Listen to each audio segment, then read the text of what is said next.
ఎంతో అందమైన అనుభవం, కేవలం దైవ కృపతో కలుగు అనుగ్రహం.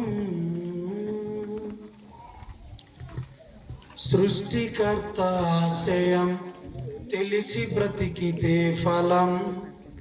సృష్టికర్త ఆశయం తెలిసి బతికితే ఫలం. ఆనందం అనుక్షణం ప్రతిదినం నిశ్చయం. జీవితం ఎంతో అందమైన అనుభవం. 32వ పాట. అన్నీ బాగుంటే సంతోషమా, చిన్న కష్టం వస్తే నైరాశ్యమా. మనిషి జీవితాన్ని పాట ప్రశ్నిస్తుంది. ఇక్కడ కూర్చున్న ప్రతి వ్యక్తిని, నాతో సైతం. ఈ మాటలో నన్ను, నా కుటుంబాన్ని, నిన్ను, నీ కుటుంబాన్ని ప్రశ్నిస్తున్నాయి. అన్నీ బాగుంటే సంతోషమా, చిన్న కష్టం వస్తే నైరాశ్యమా. ఈ రెండు పదాలకి అర్థం ఇస్తున్నాడు 2వ లైన్లో. అన్నీ బాగుంటే సంతోషమా, చిన్న కష్టం వస్తే నిరాశ అని అంటూ వివరిస్తున్నాడు 2వ లైన్లో. చీకటి లేకుంటే వెలుతురెలా తెలిసేది. మొదటి లైన్ చూడండి. అన్నీ బాగుంటే సంతోషమా, చిన్న కష్టం వస్తే నైరాశ్యమా అన్నాడు. 2వ లైన్ ఏమన్నాడంటే, చీకటి లేకుంటే వెలుతురెలా తెలిసేది. అంటే వెలుతురు విలువ ఎలా తెలియాలి? నువ్వు రాత్రికి నిద్రపోతే, అంటే దేవుడు ఎంత గొప్పవాడు అంటే, నీవు ఒక ఫ్రిడ్జ్ని 20,000 పెట్టుకొని కోడిగుడ్లు ఏం చేస్తున్నావు? కూరగాయలు, కాయలు, థమ్సప్. అంటే ఫ్రిడ్జ్ క్లోజ్ చేయగలని ఏమైపోద్ది? లోపలంతా సందమామాల సూర్యులా ఉంటుందా? ఏమైపోద్ది? చీకట్లో అవే ఎలా ఉంటున్నాయి? కాబట్టి దేవుడు రాత్రిని ఎందుకు ఉంచాడంటే, నా పిల్లలు పగలంతా కష్టపడి రాత్రికి నిద్రపోయి తెల్లారేసరికి ఎలా ఉండాలి? వెలుతురు చూసి ఎలా ఉండాలా? ఫ్రెష్ అయిన ముఖాలతో ఉండాలా. దేవుడు ఎంత మంచోడు ప్రేమ, మన తండ్రి ఎంత మంచిది. ఆయన కోసం ఇట్లా చెప్పమంటే ఎంతైనా నేను చెబుతూనే ఉంటాను. ఎంతైనా ఆయన ఎంత మంచోడు. ఉదయాన్నే నువ్వు ఆ ఫ్రిడ్జ్లో పెట్టినవి తీస్తే ఫ్రెష్గా ఉంటే అవి ఏ విధంగా నువ్వు తయారు చేసుకోవడానికి ఇష్టపడతావో, అలాగే తన పిల్లల ముఖాలు రాత్రి అనే ఫ్రిడ్జ్లో పెట్టి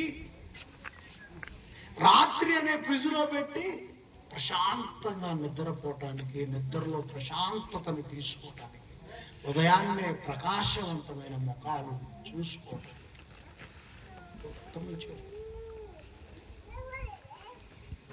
అందుకనే ఒక ఓటమి వచ్చినప్పుడు, ఒక సమస్య ఎదురైనప్పుడు దాని నుంచి వెయిటింగ్ చేయాలి. మనం వెంటనే కంగారు పడిపోం, వెయిటింగ్ చేయాలి. అది బైబిల్ నుంచి నేను బాగా నేర్చుకున్నాను.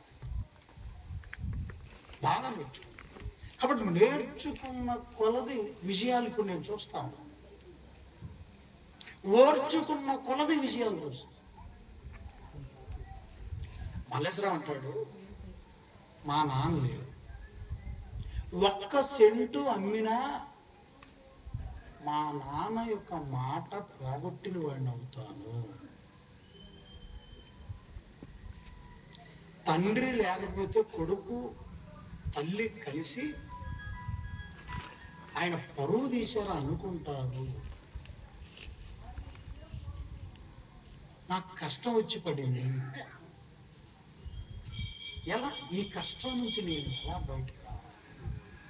దేవుణ్ణే నమ్ముతున్నా, దేవాలయంలోనూ కూర్చుంటున్నా, కష్టంలో కూడా గొప్పెళ్ళిపోతున్నా, నువ్వు చూస్తానే ఉన్నాను. తరచుగా నేను కూడా పర్సనల్గా మాట్లాడతా వస్తాను. దేవుడు చేస్తాడు కార్యం, వెయిటింగ్ చేయి. మరి ఈ సంవత్సరం ఏం చేయమంటారు? వీళ్ళ కుటుంబం నాకు పరిచయం అయిన కాడి నుంచి ఒక 3 పత్తి, ఒక 3 మిరపకాయలు ఇలా వేస్తా వచ్చింది. ఇక ఈ సంవత్సరం విశ్వాసం కలిగి ఉండు, లక్షల పెట్టుబడిని వెనకాడ బాబు వెయ్యి. మీ నాన్న నా మాట నిలబెట్టుకుంది, కానీ మీ అమ్మ దగ్గర నువ్వు తండ్రికి దగ్గర కొడుకుగా కనపడదు. ఇవన్నీ పర్సనల్గా జరిగినాయి మాటలన్నీ. ఇది పొగట్టానికి చెప్పేది కదా, ఒక ఛాలెంజ్ అనమాట. ఒక పెద్దవాళ్ళు లేడు, వ్యవసాయం తెలిసిన వ్యక్తి లేడు. ఒకవేళ ఆయన ఉన్నప్పుడు ఏదైనా ఒక ఎకరం అమ్మినా కూడా ఆయన సంపాదించాడు, ఆయన అమ్మాడు అనేది ఏదైనా ఉంటుంది. కానీ తండ్రి పోయిన తర్వాత కుటుంబం బజారును పడిపోయి, నిజం నేను కూడా అలాగే అనుకుంటానండి. వాస్తవం చెప్పాలంటే నేను కూడా రివర్స్లోగా మాట్లాడేవాడిని. కానీ తల్లి కొడుకు చేతికి తల్లి చేయి తోడై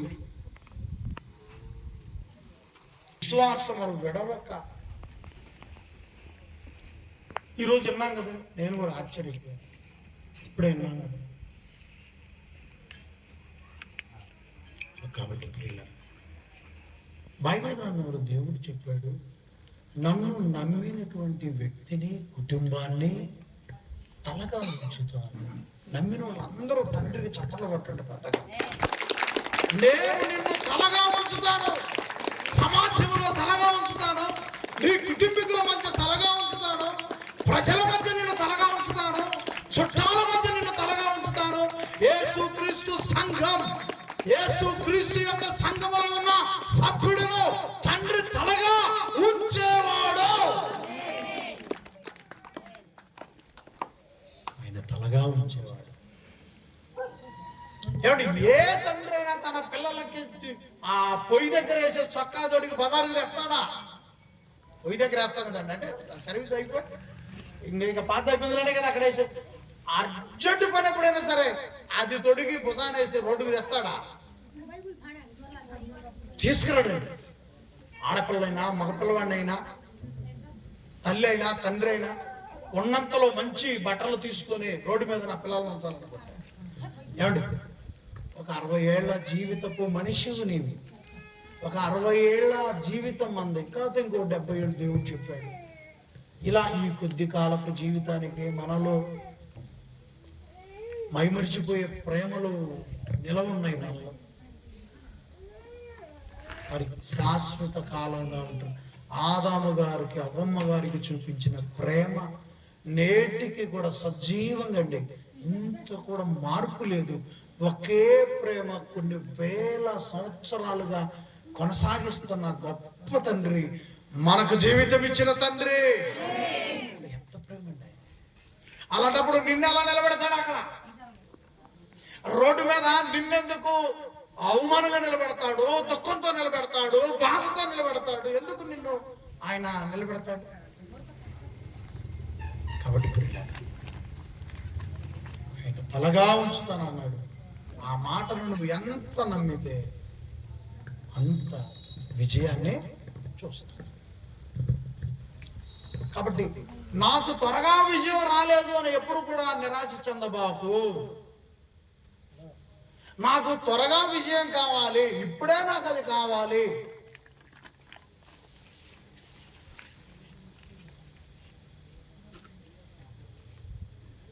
సమయం, నాకు ఒక సమయం వస్తుంది. దేవుడు ఆయురారోగ్యాలు ఉంచితే నాకు సమయం ఇచ్చి నన్ను ఎప్పుడు ఎలా నిలబెట్టాలో ఆ విధంగా నిలబెడతాడని హృదయపూర్వకంగా ఏకరీతిగా నిలబడాలి విశ్వాసం.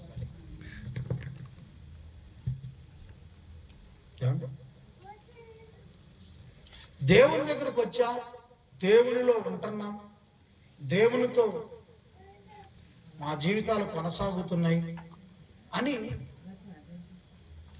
మనకు మనం ఫీల్ అయిపోవటం చాలా తప్పండి. మనకు మనము మేము దేవుని బిడ్డలం అని ఫీల్ అవ్వటం అనేది పూర్తిగా దేవుని మనసు తెలుసుకోకుండా మనము అలాంటి ఫీలింగ్లోకి వెళ్ళటం అనేది నాకు ఈ యొక్క వచనం చదువుతున్నప్పుడు అనిపించింది. ఫిలిప్పీయులకు రాసిన పత్రిక ఒకసారి చూడండి అందరూ. 4వ అధ్యాయం 4వ అధ్యాయం పౌలు గారు మాట్లాడుతున్న మాటలు యేసుక్రీస్తును నమ్మిన వారిని గురించి మాట్లాడుతున్నారు. పౌలు గారు మాట్లాడుతున్నాడు ఈ వాక్యాన్ని మనందరితో. 4వ అధ్యాయము 3వ వచనం. యేసుక్రీస్తు వారి సేవలో, యేసుక్రీస్తు యొక్క పనిలో, యేసుక్రీస్తు వారు స్థాపించిన సంఘములో కష్టపడినటువంటి పిల్లల గురించి మాట్లాడుతున్నాడు, లేదా తల్లుల గురించి మాట్లాడుతున్నాడు, సహోదరి మనుల గురించి మాట్లాడుతున్నాడు. యేసుక్రీస్తు సంఘములో పరిచర్యలో పాల్గొన్న వాళ్ళ గురించి మాట్లాడుతున్నాడు. ఏమని మాట్లాడుతున్నాడంట? నిజమైన సాకారి. నిజమైన సాకారి. ఎక్కడ వీళ్ళు సాకారం ఉన్నారు? నిజంగా వీళ్ళు సాకారులు అని అనాలంటే ఎంత, ఆ మాట అనిపించుకోవాలంటే ఎంత పనిలో పాల్గొని ఉండాలి. యేసుక్రీస్తు యొక్క పరిచర్య కోసం ఎంత కష్టపడి ఉండాలి. యేసుక్రీస్తు యొక్క సంఘమును అభివృద్ధి చేయడంలో ఈ తల్లులు ఎంత వాళ్ళ సమయాన్ని ఇచ్చి ఉండాలి. ఒక గొప్ప దైవజనుడి నోట ఒక తల్లి గురించి లేదా కొంతమంది సహోదరీమణుల గురించి కొన్ని మాటలు వస్తున్నాయి అంటే సాక్ష్యము ఖచ్చితంగా చూడగలిగితేనే. నేను ఇప్పుడు ఒక మాట చెప్పాను, అది నేను నా చెవులతో విన్నాను. మల్లేశ్వరరావుకి మా ఇద్దరి మధ్య జరిగిన ఒక డిస్కషన్. నేను సాక్షిని, అతను పలికిన మాటలకు నేను సాక్షిని. అందుకే ఇంతమందిలో చెప్పగలుగుతున్నాను. లేకుంటే ఇక్కడ కల్పించుకొని చెప్పాను అనుకోండి, ఇప్పుడు అతను ఆ పక్కన కూర్చొని ఏమనుకుంటాడు అంటే, ఈయన లేనిపోయి కూడా మెలకుండా ఏదైనా చెబుతుడు కావాలా పొగట్ట అనుకుంటాడా లేదు. కాబట్టి నేను ఇక్కడ ఏదైతే విన్నానో, అతను ఏదైతే చెప్పాడో అది నేను పలుకుతున్నప్పుడు అతను పలికిన విషయాలు కాబట్టి అతను రుడిపరుచుకోవాలి ఆ విషయాలు. అలాగే పౌలు గారు కొంతమంది తల్లుల గురించి, సహోదరీమణుల గురించి మాట్లాడుతున్నాడంటే వాళ్ళు చేసిన పని, వాళ్ళు సహకారంగా ఉన్న విధానం పూర్తిగా ఆయన తెలుసుకున్నాడు. ఆయన తెలుసుకున్న తర్వాతనే రిపోర్ట్ అనేది ఇస్తున్నాడు, లేదా సాక్ష్యం అనేది ఇస్తున్నాడు. ఏమంటున్నాడు? నిజమైన సహకారి. ఆ స్త్రీలు ఆ క్లెమెంతుతోను నా ఇతర సహకారులతోనూ సువార్త పనిలో నాతో కూడా ప్రయాసపడిన వారు గనుక వారికి సహాయము చేయుము. నిన్ను వేడుకొనుచున్నాను. చాలండి. సహాయము చేయుము.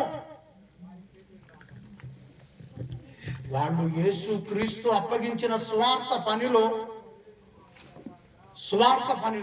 వాళ్ళు ఎంతగా కష్టపడ్డారు అని అంటే, వాళ్ళు విలువైన సమయాన్ని యేసుక్రీస్తు సువార్తకే అప్పగించారు. కాబట్టి వాళ్ళకు సహాయము చేయి. మీరు అనుకోవచ్చు, సహాయం చేయాలి అనగానే అర్జెంటుగా మనకు గుర్తొచ్చే సహాయాలు కొన్ని ఉన్నాయి. డబ్బు సహాయం, లేదా ఎక్కడైనా తెలిసినటువంటి వీళ్ళు రైతులు కాబట్టి ఎరువుల కొట్లో సహాయం, మాట సహాయం, ఇవే కదా అందరికి సహాయం అనగానే గుర్తొచ్చేది ఏంటంటే కొంత రైస్ ఇవ్వటం, కొన్ని బట్టలు ఇవ్వటం, ఏదో ఒక సహాయం కదండి.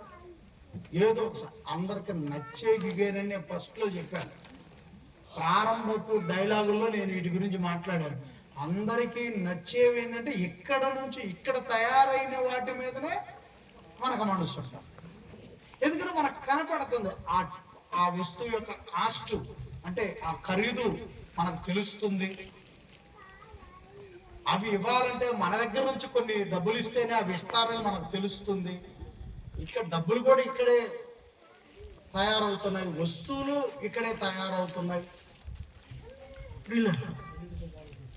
కాబట్టి సహాయము చేయమనగానే రైస్, బియ్యం, సహాయము చేయమనగానే సరుకులు, సహాయము చేయమనగానే వస్తువులు, సహాయము చేయమనగానే బట్టలు, సహాయము చేయమనగానే ఎరువుల కొట్లో, రైతులు కాబట్టి ఎరువుల కొట్లో సహాయం, మందుల కొట్లో సహాయం, సహాయం చేయమనగానే డబ్బులు, ఇవన్నీ మనకు గుర్తొస్తాయి. ఇప్పుడు నేను ఎందుకు సహాయం చేయాలి? ఈ కుటుంబం మంచిదిగా పోనీయకూడదు. ఏంటంట ఇక్కడ కూర్చున్న కుటుంబాలు మంచోళ్ళు నేను పోనీయకూడదు. వాళ్ళకి ఏదో ఒకటి ఇక్కడ తయారయ్యే ఏదో ఒకటి ఇచ్చి వాళ్ళ మనసుని సంతోషపెట్టాలి, ఆనందపెట్టాలి. ప్రియమైన దేవుని బిడ్డలారా,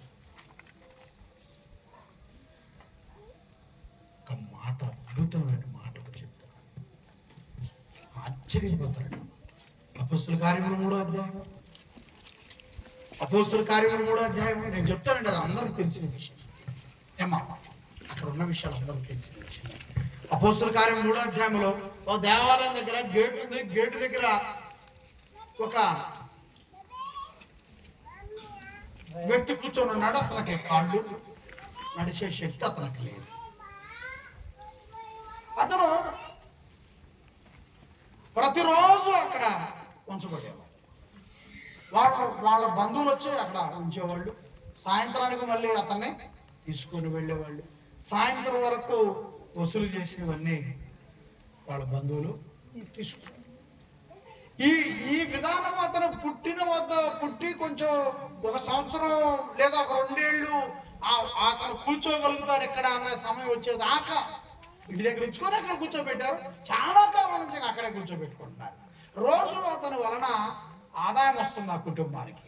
అతను ఆ దుమ్ములో, ఆ ఎండలో, ఆ వానకి ఎటు వెళ్ళలేడు కదండి. అలాగే కూర్చున్నాడు, బాధపడతాడు.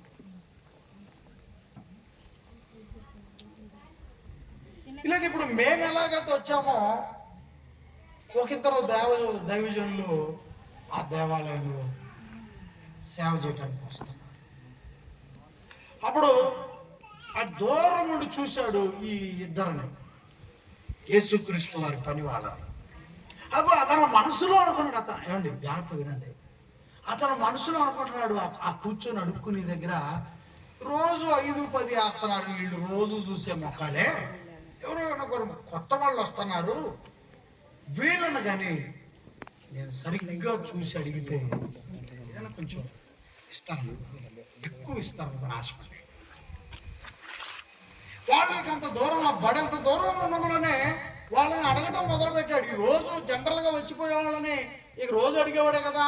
వాళ్ళని ఇక దూరంగా వాళ్ళని గురిపెట్టుకొని మంచి బట్టలు వేసుకొని వస్తున్నారు, మనుషులు చూడటానికి కాంతివంతంగా ఉన్నారు, మనుషులు చూడటానికి ప్రకాశవంతంగా ఉన్నారు, వాళ్ళ ముఖాలు ప్రకాశవంతంగా ఉన్నాయి, వాళ్ళ విధానం ప్రకాశవంతంగా ఉంది. ఇతను మనసులో ఏదో ఏర్పడింది, ఎక్కువ డబ్బులు ఇస్తారు అని.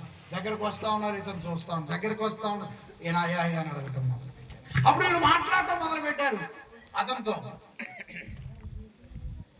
నువ్వు మా కళ్ళు చూడని పిలిచారు. కూర్చొని అడుక్కుని ప్రియులరా, అప్పుడు వాళ్ళు అన్న మాట ఏంది, ఇతను ఆశపడదేంటి, ఈ ఈ అడుక్కునే అతను ఏం ఆశపడ్డాడు? అతను హృదయంలో ఏం ఆశ ఉంది చెప్పండి. ఇప్పుడు అతను హృదయంలో ఏం ఆశ ఉందంటే ఇక్కడ ఉత్పత్తి అయ్యే, ఇక్కడ తయారయ్యే వాటి మీదనే ఉంది. ఏమండి, నేను కరెక్ట్గానే ఉన్నా. మీరు మనసు చెడగొట్టుకుంటే నేను చేసేది, నేను లైన్లోనే ఉన్నా, నేను తప్పను అసలు. మీరు పిచ్చి పిచ్చి ఆలోచించుకొని మీరు పోతే మనిషి ఎటువంటి ఆలోచనలు ఎటువంటి మీకు పట్టింది.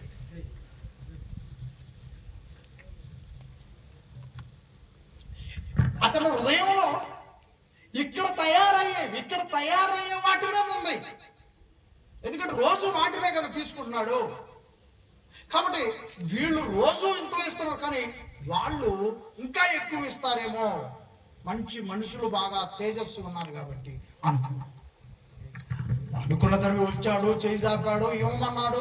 వీళ్ళు కూడా మా దగ్గర లెవులయ్యానో లేదా కదిలి ముందుకు పోవటం చేయాలి కదా, వీళ్ళు అక్కడ ఆగిపోయారు.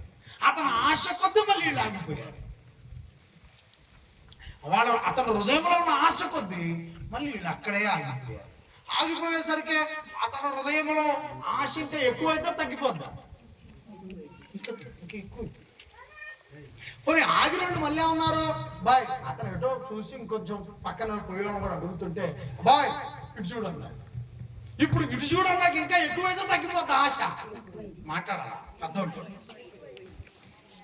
ఆశ కొద్దేనా నువ్వు డెలిగేట్ తీసుకొచ్చి కొడుతుంది, ఎక్స్పోనర్ తీసుకొచ్చి కొడుతుంది. ఆశ ఉందా లేదా నీకు? ఏమి లేదు, ఆ డిష్ అంతా చేని మీద అని తెస్తాను. ఏ రైతైనా ఆశ కొద్ది. తౌడు ఎందుకు వేస్తున్నావు? మిచ్చర్ కట్ట ఎందుకు చెప్తున్నావు? ఆశ కొద్దిగా. మనిషి ఆశతో ఉండేవాడు. అది మనకు తెలియకుండా ఏర్పడిపోతున్నాం. దేని వైపు మళ్ళాలో అటువైపు మళ్ళటం లేదా, అసలు అటువైపు ఉన్నామనేది ప్రశ్న మనకు దొరికిపోద్దండి. ఇలా ఉదాహరణ చెప్పడం చాలా చెప్పగలం, కానీ నేను వెళ్తున్న సబ్జెక్ట్ నాకు అవసరం. ఆశ. అప్పుడు అతను వాళ్ళు చూస్తున్నారు, వీళ్ళు చూడమన్నారు. అతను చూస్తున్నాడు, వీళ్ళు చూడమన్నారు. ఏవైనా వచ్చునేమో, ఎక్కువ వచ్చునేమో, ఈ లోకంలో ఉత్పత్తి అయ్యే ఎక్కువగా నేను ఈ రోజు సాధించగలిగి మా వాళ్ళ దగ్గర రోజు వచ్చి తీసుకుని వెళ్ళే వాళ్ళ దగ్గర శభాష్ అనిపించుకోవాలనుకుంటున్నాడేమో. అతను హృదయంలో ఉంది. లేదా ఈ రోజు ఎక్కువ ఇచ్చాను నేను, వారం రోజుల దాకా మాత్రం ఎండకి ఆ దుమ్ముకి ఆ కాలికి నేను కూర్చోను అని వాళ్ళని బెదిరించాలనుకున్నాడేమో. అంతే కదండి, ఎక్కువ ఇచ్చాం రై మర్యాద ఇవాళ తెచ్చా, రోజు పోయి కూర్చోండి, ఇవాళ రెస్ట్ నాకు సెలవు, వారం సెలవులు ఏదో బెదిరియాలనుకున్నాడేమో అతను. కారణాలు ఏమైనా వెనుపిల్లరా, అతను అడుగుతున్నాడు, వీళ్ళు చూస్తున్నారు, అటు అడుగుతున్నారు, వీళ్ళు చూస్తున్నారు. అప్పుడు ఒక్కసారిగా యేసుక్రీస్తు సేవకుడు మాట్లాడటం ప్రారంభించాడు. అతన్ని నిరాశపరే మాటలు మాట్లాడాడు. ఏమని మాట్లాడాడంటే, ఎండి బంగారం మా యొద్ద, నీ హృదయంలో ఏముందో మేము నీ ముఖమును చూసి చెప్పగలం. చెప్పేశారు. కాబట్టి ఎండి బంగారములు మా యొద్ద లేవు. ఈ లోకములో ఉత్పత్తి అయ్యేవి, కంపెనీలు తయారు చేసేవి, ముద్రలు వేసేవి మా దగ్గర లేవు. కానీ నువ్వు ఆశపడుతుంది వాటి గురించి. మా జేబులోకి వచ్చేవి ఈ లోకములో తయారయ్యేవి. ఎక్కడికండి మా జేబులోకి వచ్చేవి ఈ లోకములో ఉత్పత్తి అవి తయారయ్యేవి. వాటి కోసం నీ హృదయం ఎదురు చూస్తుంది. కాబట్టి వీళ్ళిచ్చిన సమాధానం ఏంటి? నీవు ఎదురు చూసేవి మా జేబులో.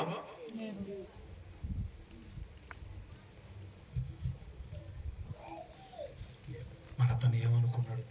కానీ ఈ రోజుల్లో ఎవరైనా అడుక్కున్నాడు, అబ్బాయి లేవబ్బా అని అనుకోండి. అచ్చంపేటలో ఒక ఆమె బోడుగుండాను, చక్రీ షాప్ మేము రోజు కూర్చుంటాం. రోజు వచ్చుద్దండి, ఆ ఊరు నుంచి ఆటో ఎక్కొచ్చుద్ది. ఇవ్వలేదో చెప్పలేము. ఆమె బూతులు రాకుండా కుట్టాలి, అసలు సూది పెట్టి కుట్టేయాలి ఆ నోర్లే. అలాంటి ఇవ్వకపోతే నాకు పదాలు అడుగుతుంది. ఆమెకు 5 ఎకరాలు అన్నమాట. ఈ మాట అన్నాడు మన బెదర ఒక అతను, మా అమ్మడి తిరిగే బెదర. ఏమ్మా 5 ఎకరాలు ఉందన్న, ఆయనకి ఎవరో చెప్పారు పాప. ఏమ్మా 5 ఎకరాలు ఉందంట, ఇంకేం అడుక్కోకపోతే ఇక 150 తిట్టుండదండి అడుక్కున్నాడు 150. మేమే ఇంకా చక్రి నేను పక్కకు లాక్కపోయాం. ఎందుకు చక్రి తెలుసు ఆ విషయం మొత్తం. మేము కొత్తగా మాకు తెలియదు మ్యాటర్ అంతా చెప్పినప్పుడు మనకు చెప్పాలా లేదా? మాకు చెప్పాలిగా. ఆ జోలి బాబు అక్కడ ఆ మ్యాటర్ అంతా మాకు ఆడదు. ఆ తర్వాత మనకేం తెలుసా అంత పొంగుద్దని అంటే నా చక్రి పక్కకు లాగి పడి మనకేం తెలుసు. కానీ అలాంటి ప్రదర్శన కూడా చేశాడో లేదో అని అతను చేసి ఉంటే కార్యం జరగకపోయేది.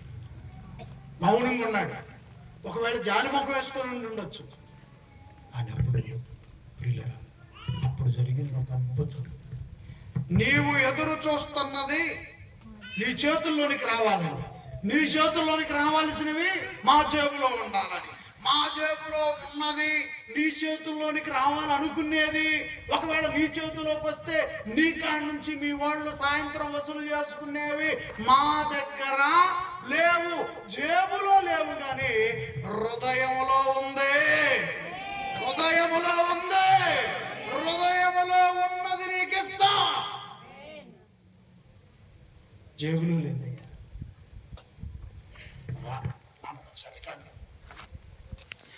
పెట్టవద్దు. యేసుక్రీస్తుకి జేబుకి సంబంధం పెట్టుకోకూడదు అసలు. మనం ఆయనతో అటాచ్మెంట్, అద్దానికి నీ ముఖానికి ఉన్న బంధం కావాలి. స్టార్ట్ చేయండి. ఏందంట ఏం చెప్పాను నేను? అద్దమునకు నీ ముఖమునకున్న ఆకర్షణ కావాలి.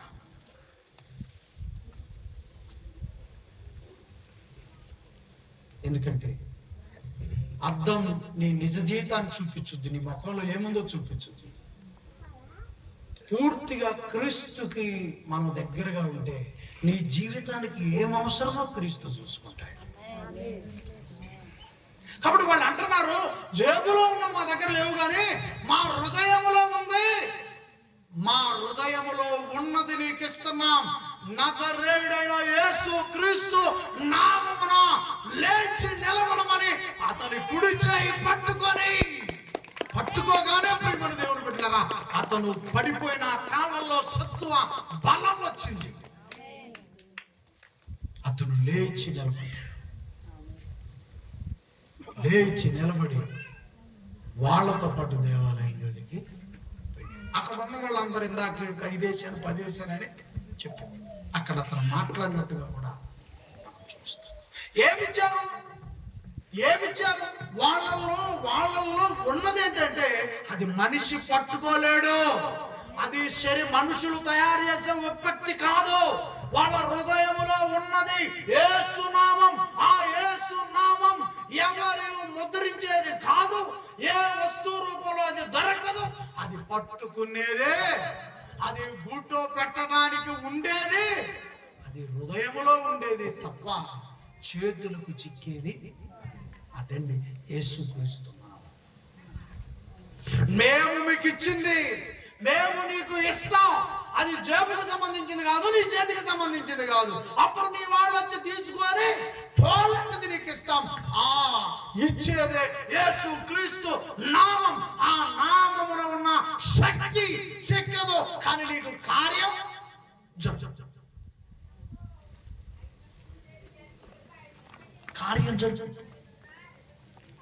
సహాయం చేయి. మరి ఈ రోజుల్లో నన్ను నేనే ప్రశ్నించుకుంటున్నాను. నేను ఎవరిని విమర్శించట్లేదు. ఈ రోజులో నన్ను నేను ప్రశ్నించుకుంటున్నాను. నేను ఏ వ్యక్తికైనా కాళ్ళు ఇవ్వగలుగుతానా? ఆ రోజు పేతురు గారు పలికితే ఆ రోజు కార్యం జరిగింది. ఈ రోజు సత్యం అనేవాడు పలికితే ఆ కుంటివాడు, అలాంటి కుంటివాడే నిలబడగలుగుతాడా? నన్ను నేను ప్రశ్న వేసుకుంటున్నాను. మళ్ళీ సమాధానం నేనే చెప్తున్నాను. నేను ఏ కుంటివాడిని యేసు ప్రభు నామం అని 10 సార్లు చెప్పినా నేను నిలబెట్టలేను. ఈ మాట మీకు నిరాశ కలిగించి ఉండవచ్చు, ఈ మాట మీకు సంతోషంగా లేకపోవచ్చు, కానీ బైబిల్లో ఉన్నది అదే.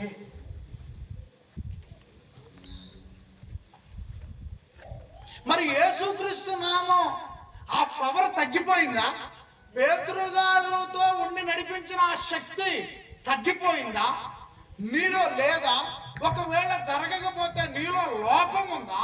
నువ్వేమైనా తప్పులు చేస్తున్నావా? పాపాత్ముడువా పాస్టర్ గారు? పాపాత్ముడు అనుకుంటావు నువ్వు అని ఒకవేళ నువ్వు అడిగినా, బైబిల్ అర్థమైతే నీవు అలా ఆలోచించుకోవు. బైబిల్ అర్థమైతే అబద్ధాలు నేను కూడా చెప్పను. మరి ఏంటండి తికమగ్గా ఉంది, దీన్ని ముగించండి తొందరగా ముగించి ఎక్కగడ్డ కొట్టు. నాకు కూడా ఆకలి ఉంటుంది, అసలు రాంగులో తింటానని చెప్పాను నేను, కానీ దేవుడు ఆపేశాడు. ఆకలి ముందు చెప్పాయి అన్నాడు.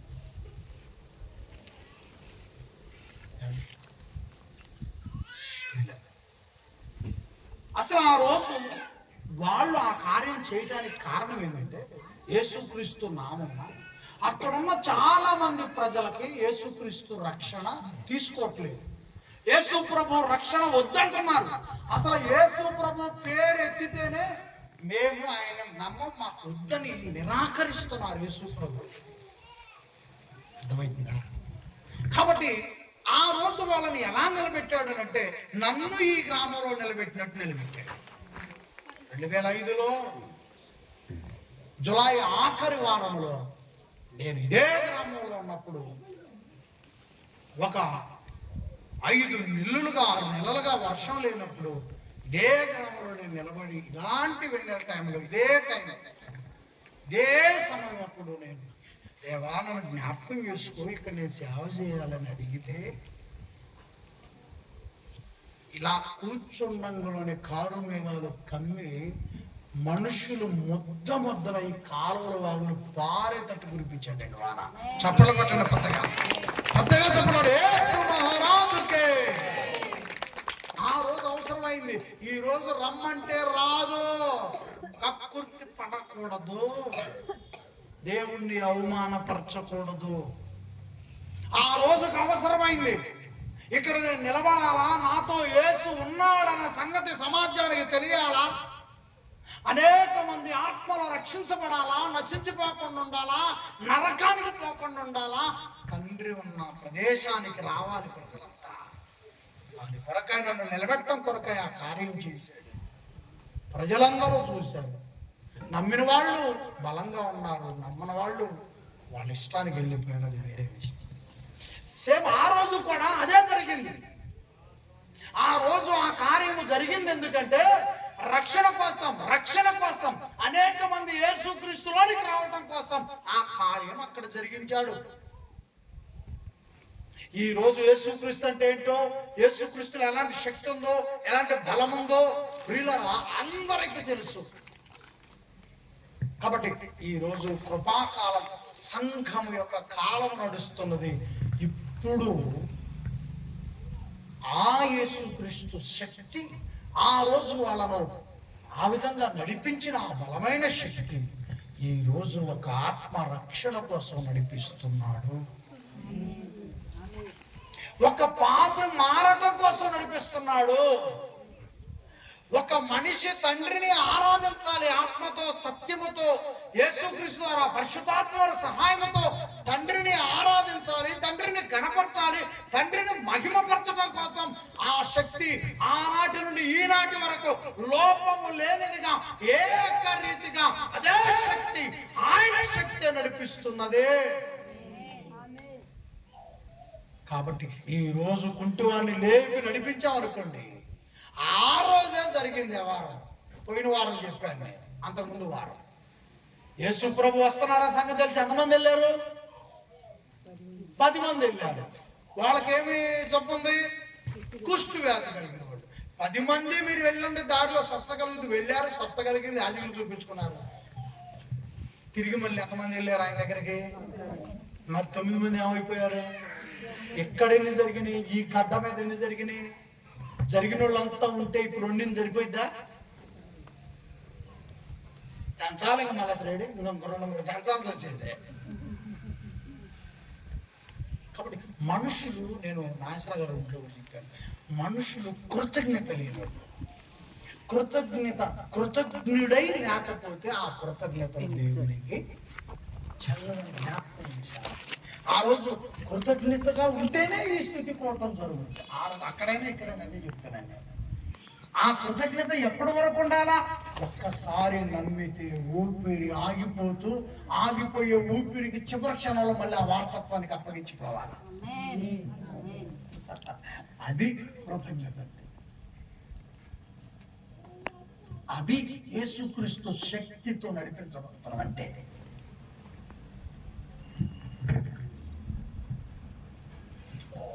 ఆ శక్తితో నడిపించబడుతున్న కొంతమంది సహోదరులను గుర్తించిన పౌలు గారు వాళ్ళ స్టాండర్డ్ ఎక్కడదో జ్ఞాపకం చేస్తున్నాడు. వాళ్ళకి కాళ్ళు వచ్చినాయి, వాళ్ళ బాగా చూడండి, వాళ్ళకి చేతులు వచ్చినాయి, వాళ్ళకి బాగా చూడండి అని మాట్లాడుతున్నారు. వాళ్ళు రక్షణలో ఎంత బలమైన వాళ్ళు అక్కడ వివరిస్తున్నాడు.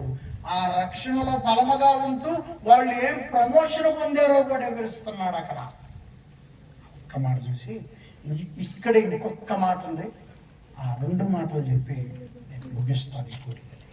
ఏమండి చూడండి ఏమంటున్నాడు. ఫిలిప్పీ 4వ అధ్యాయము, ఫిలిప్పీ పత్రికలోనే 4వ అధ్యాయము చాలా చక్కగా వివరిస్తున్నాడు. నిజమైన సహకారి ఆ స్త్రీలు క్లైమెంట్తోనూ నా ఇతర